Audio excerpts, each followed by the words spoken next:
Welcome.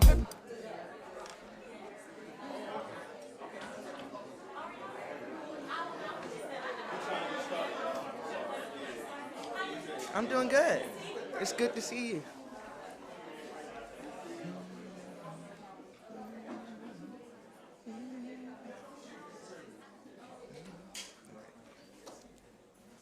Okay, real quiet. Okay. Again, welcome. Good afternoon, Mayor Jones, honorable dignitaries, ladies and gentlemen. I am Carson Jarman, a 2023 graduate of Achuba Dream High School. I plan on attending Christopher Newport University and majoring in computer science in the fall. I am also an alumni member of the Young Adult Police Commissioners with the Newport News Police Department, and I am honored to be asked to serve as your MC today for this ceremony. I would like to welcome each of you to the third annual Juneteenth Raising of the Flag ceremony. I take pleasure in recognizing our special guests.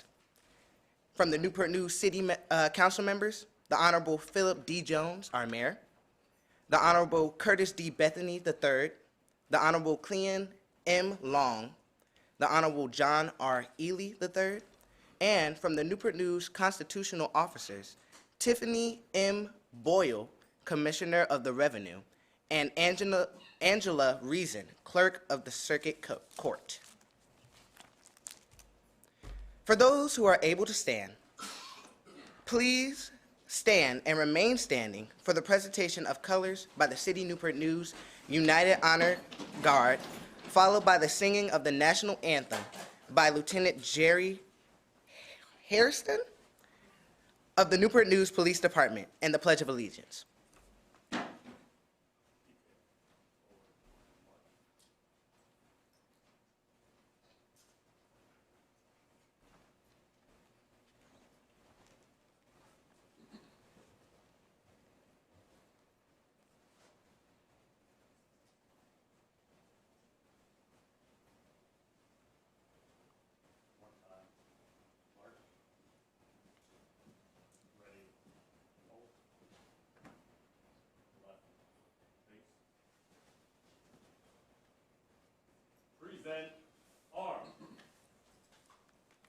Oh, say, can you see by the dawn's early light what so proudly we hailed at the twilight's last gleaming, whose broad stripes and bright stars through the perilous fight o'er the ramparts we watched were so gallantly streaming, and the rocket's red glare, the bombs bursting in air, gave proof through the night that our flag was still there.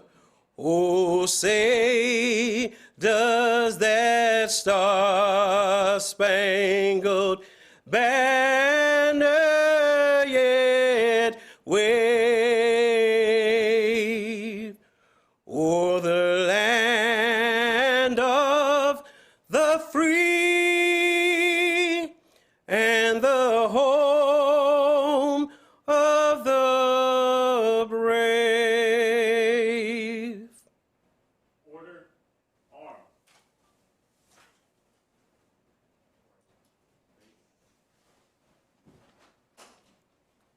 Forward, march.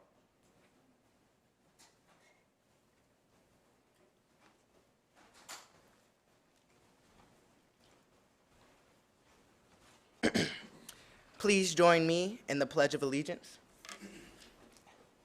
I pledge of allegiance to the flag of the United States of America, and to the republic for which it stands, one nation, under God, indivisible, with liberty and justice for all. You guys can be seated. We will now have opening remarks by Mr. David Freeman, Assistant to the City Manager.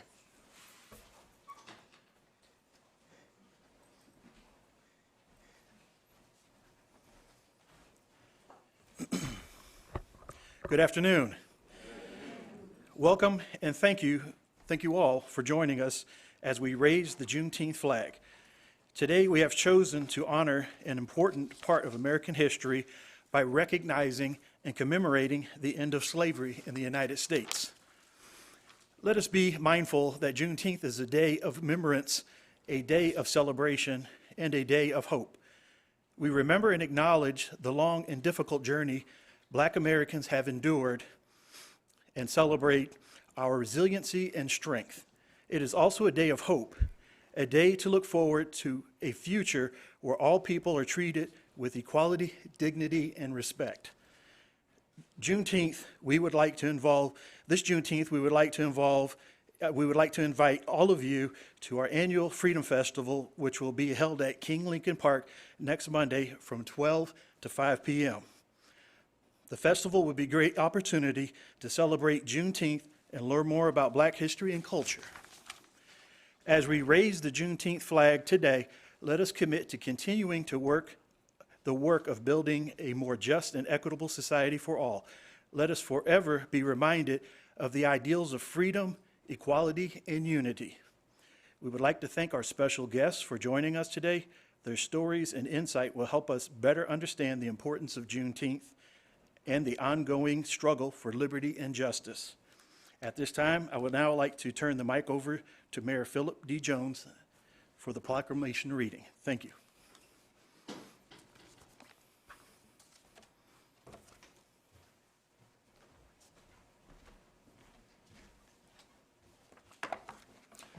How's everyone doing today? Good.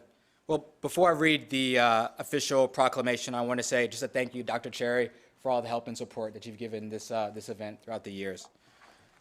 Right now, best part of the job is to read the proclamation, so I'm going to get right to it. Whereas Juneteenth, National Freedom Day, is a holiday that marks the end of slavery in the United States and commemorates the survival of African Americans who were first brought to this country on slave ships and a month-long journey across the Atlantic Ocean known as the Middle Passage. And whereas approximately 11.5 million African Americans survived the voyage to the New World, with many being subjected to inhumane treatment and forced to submit to slavery for more than 200 years after arrival in the United States. And whereas Juneteenth commemorates June 19th, 1865, the day freedom was proclaimed to all enslaved people in the South by Union General Gordon Granger in Galveston, Texas, more than 2.5 years after the signing of the Emancipation Proclamation by President Abraham Lincoln. And whereas on June 16th, 2020, Governor Northam called on the Virginia General Assembly to designate Juneteenth as an official state holiday, which made Virginia only the second southern state following Texas to do so. And whereas Juneteenth is a time to celebrate human freedom and the resilience of African Americans as we reflect on the grievous legacy of slavery and rededicate ourselves to justice and opportunity for all Americans. And whereas Americans of all colors, creeds, cultures, religions, and countries of origin share a common love and respect for human freedom, as well as a determination to protect their right to freedom. Therefore, we must continue to promote diversity, equality, and a strong sense of community throughout our city, our state, and our country. Now, therefore, I, Philip D. Jones, Mayor of the City of Newport News, do hereby proclaim June 19th, 2023 as Juneteenth National Freedom Day in the City of Newport News, and hereby encourage all citizens to acknowledge the African American spirit and pay tribute to the roles and contributions which enrich our society. Thank you.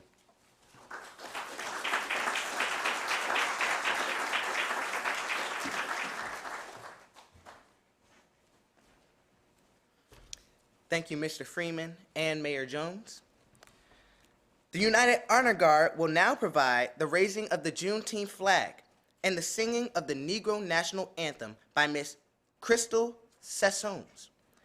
Please stand.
Lift every voice and sing till earth and heaven rings with the harmonies of liberty. Let our rejoicings rise high as the listening skies. Let it resound loud as the rolling sea. Sing a song full of the faith that the dark past has taught us. Sing a song full of the hope that the present has brought us. Facing the rising sun of our new day begun, let us march on till victory is won.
Let us march on until victory is won. You may be seated.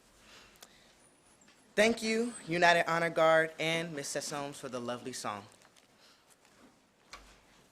We will now have the introduction of the speaker by Elijah Williams. Elijah is a rising junior at Virtual Virginia School. He is active in his community and in his faith community, Restoration Christ Church. He serves on the intercessory prayer team, strategic planning team, and is a junior deacon. Elijah Williams.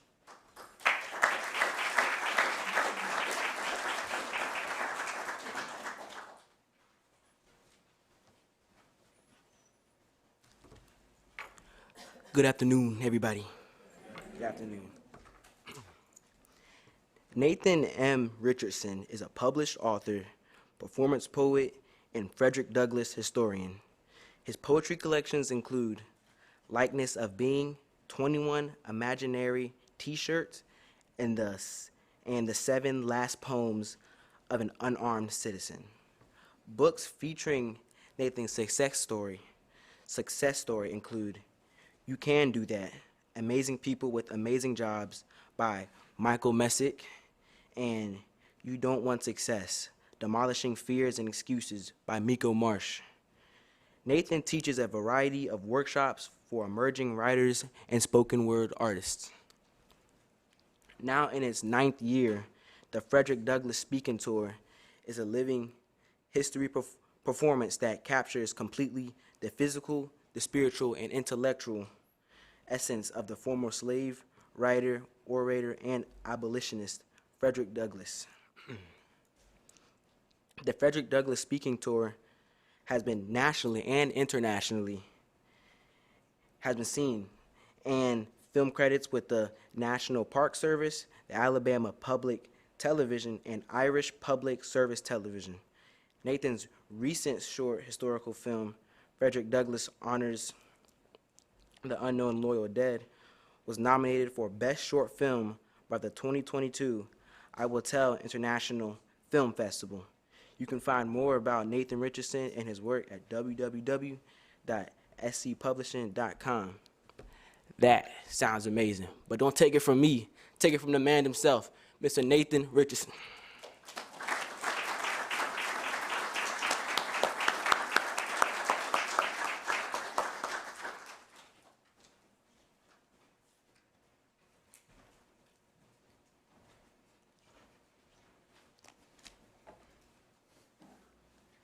Good evening, fellow citizens. What a happy occasion to be celebrating Jubilee, or as you call it, Juneteenth. To the Mayor Jones, who read the proclamation, and to all the council members and others gathered here today, to all those who raised the flag and took part in this, to Dr. Cherry, who invited me. I have one sentiment. I am here with unusual diffidence.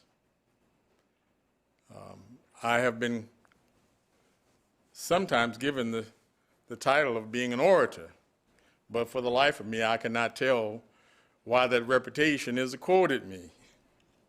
I have excited some in years past in the telling of a simple story of human bondage, such as 1,000 other-colored Maryland boys could have told with equal skill and effect. One would think that if I could make a speech, I could do it right here. And so you have called me to speak, and I have obeyed your call. And so we're here today to celebrate this Juneteenth in the year of our Lord 2023. Imagine that.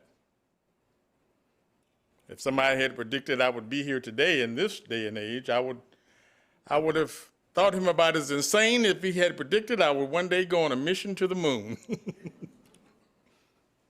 But nevertheless, I did want to, before I got into what I've been called here to do, which is to give you some memory or set the historical reference to what you all are celebrating today.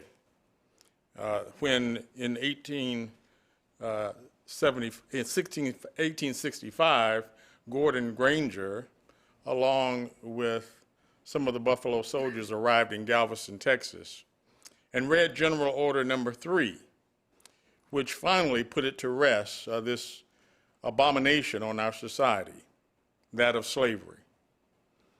But before I got there, I did want to recognize and thank you, Dr. Cherry, for bringing a young man back, Elijah, to meet me before he gave my introduction.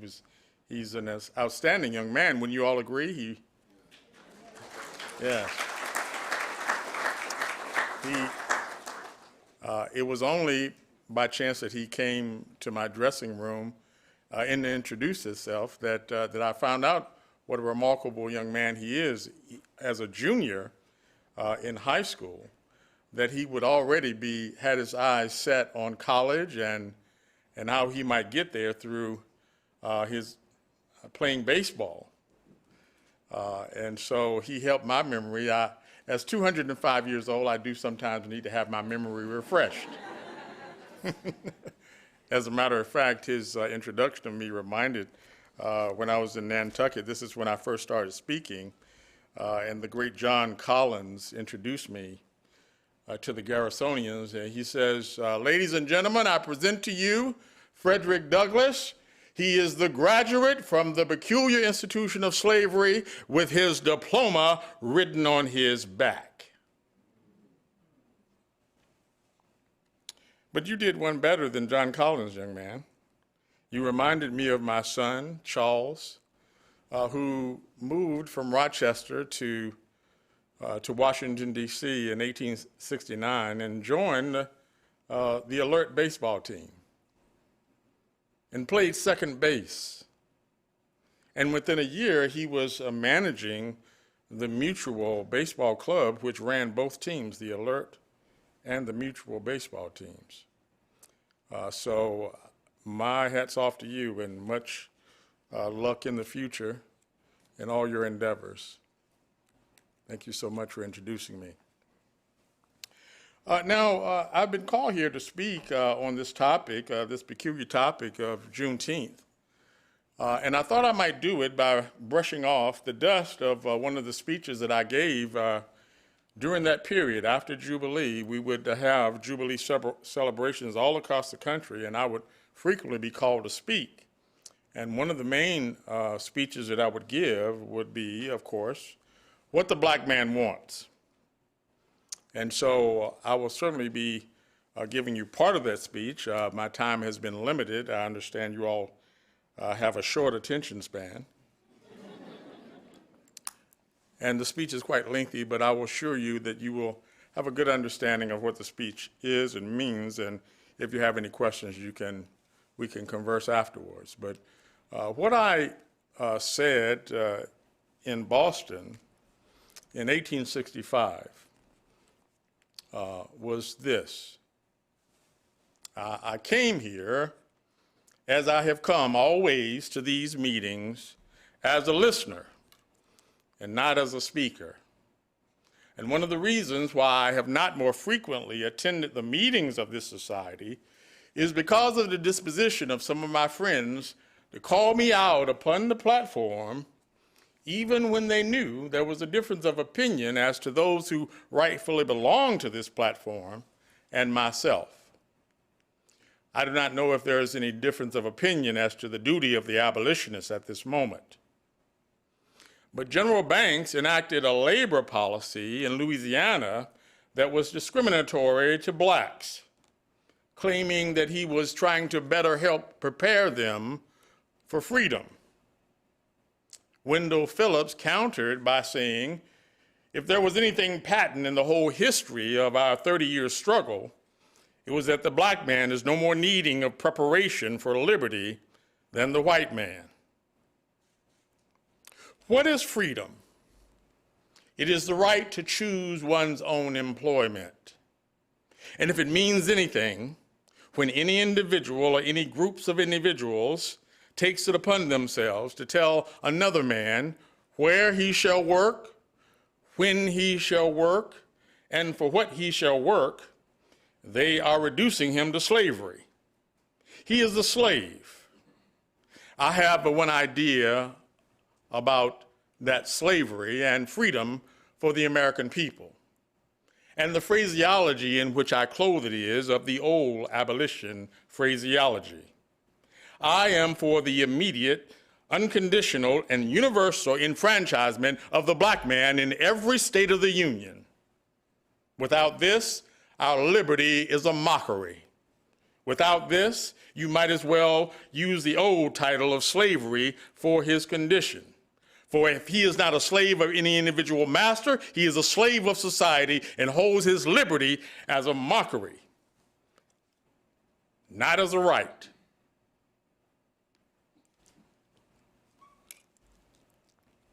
Some say, and we ask the question, but I would say the time is now. This is the hour. Our streets are in mourning. Tears are falling at every fireside. And we have almost come to the point of conceding this all-important right of suffrage.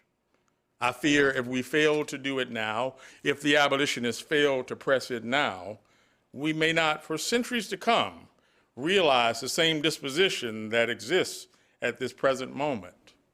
Hence, I say, now is the time. I want the franchise for the black man.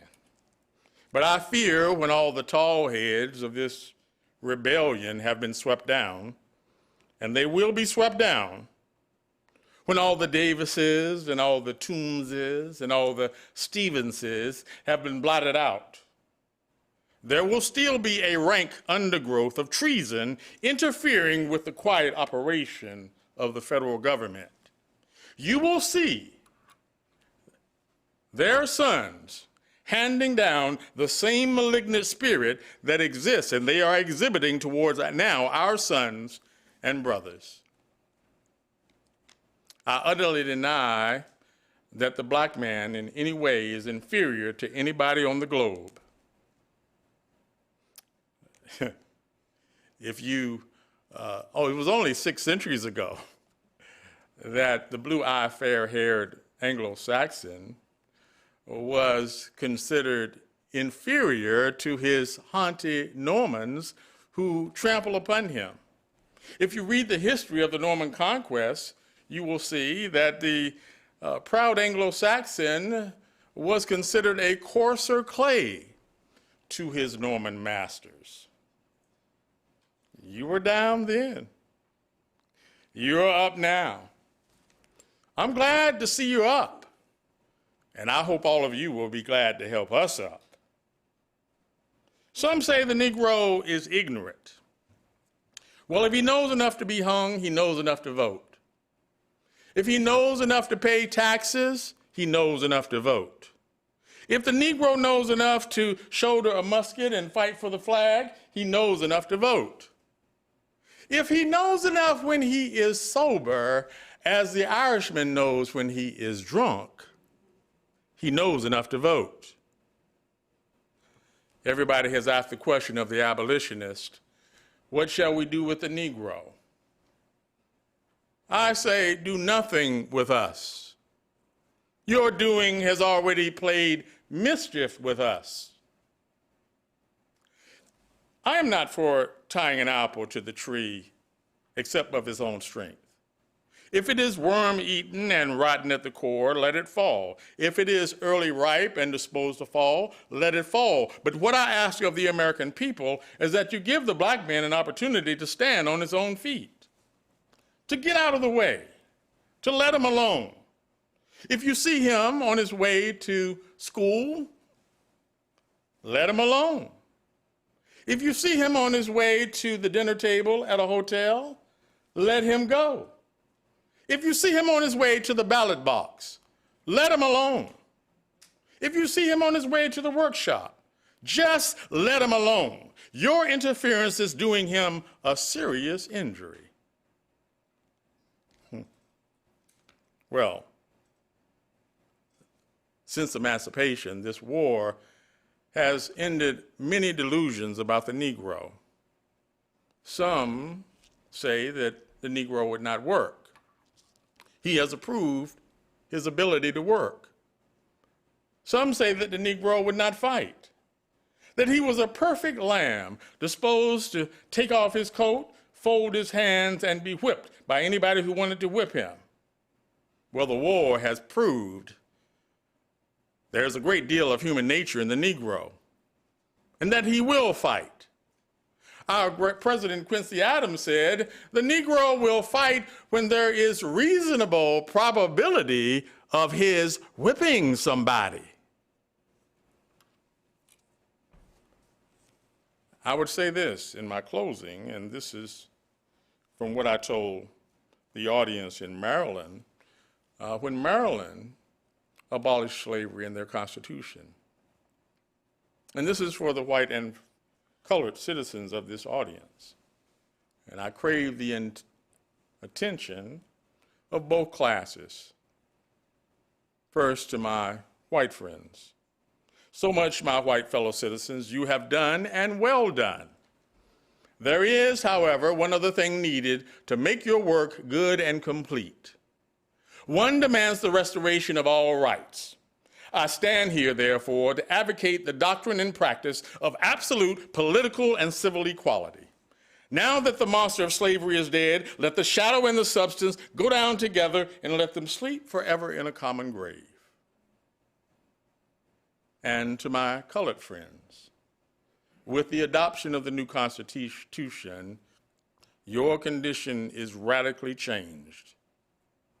But I would advise those of you who are coming to the city, crowding the alleys and by streets, to remain in the lower counties, to continue to farm and buy land. I believe that $100 in the country is better than $400 in the city.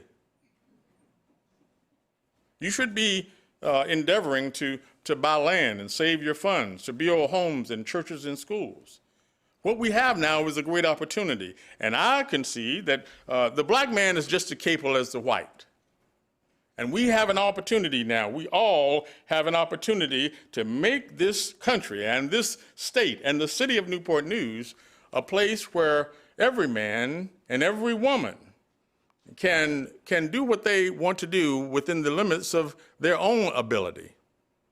And let me tell you, the women have great capability. And so I would say to all of you at this moment to take charge of this opportunity that you have to make this great city of Newport News a land of opportunity where everyone can reach their full potential.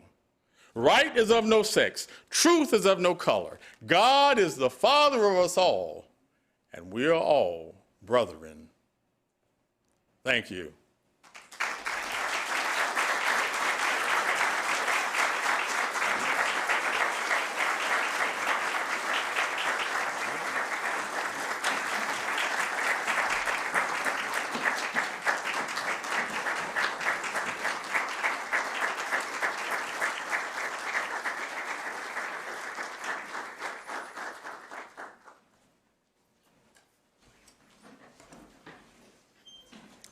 Thank you, Mr. Richardson, for your presentation. It was informative, and we appreciate you sharing. I would like to invite Dr. Sandra Cherry, Chair of the Downtown Newport News Merchants and Neighbors Association, to the podium for remarks and closing prayer.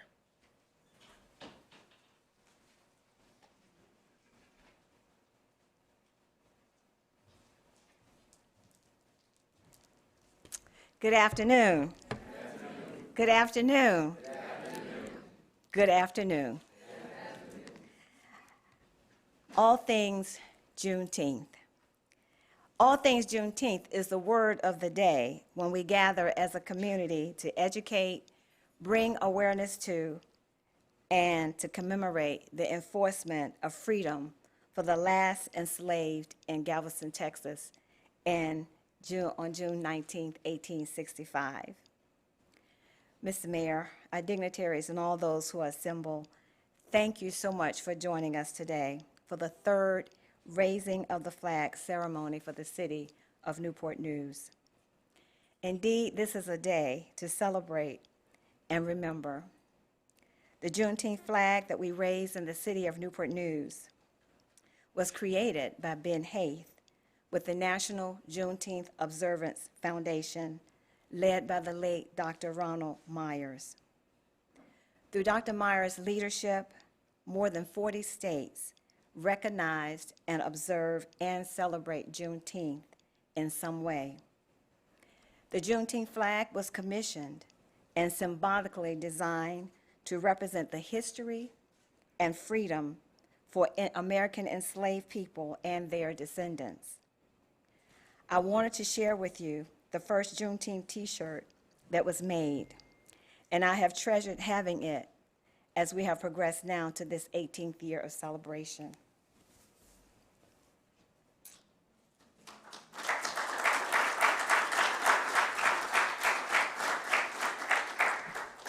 Indeed, it is worn and tattered.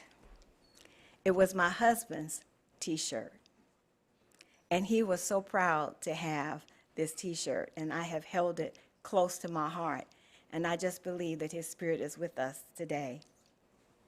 In 2005, the first mini festival was held on the grounds of the historic James A. Fields House.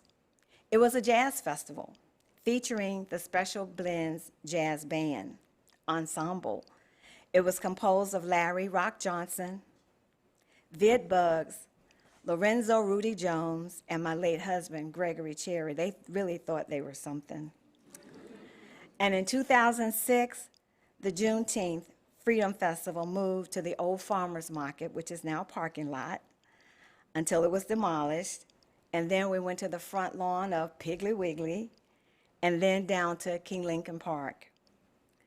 The work to make Juneteenth a state and federal holiday came to pass in 2000, even in Virginia. It was a vision of our city manager, Cindy Roth, to extend the city's education, awareness, and commemoration of Juneteenth to a week-long tradition of events. The Downtown Newport News Merchants and Neighbors Association was asked to lead this endeavor because we had been doing Juneteenth so long. We were honored to lead this charge 3 years ago, and thus now for the third year, we have held to the charge to plan, to execute, and promote unity in the community through events that meet the needs of all of our residents in the city of Newport News at all age levels.